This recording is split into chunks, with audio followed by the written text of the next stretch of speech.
If you're deciding between Delta's no annual fee Blue card and the $150 Gold card, here's the real difference. The Blue card keeps it simple. 2x miles on dining, 2x on Delta, and 1x on every other purchase. No annual fee. Perfectly fit if you fly Delta a few times a year and just want to build miles without paying for perks. Gold card, though, it's built for regular Delta travelers. You get 2x on dining, 2x on groceries, you get 2x on Delta purchases. What else do you get? And 1x per dollar on every other purchase. And that's at US markets. But here's the big win. Your first checked bag is for free and up to 8 companions. That alone can cover the $150 annual fee after just a couple of trips.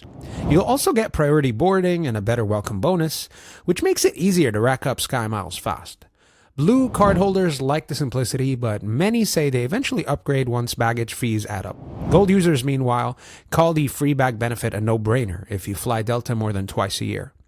Bottom line is, if you're a casual flyer, Blue, that's fine. But if you travel Delta even semi-regularly, Gold, it practically pays for itself. So which one would you pick? No fee or free bags? Drop it in the comments, and I'll catch you in the next video. Don't forget to like and subscribe.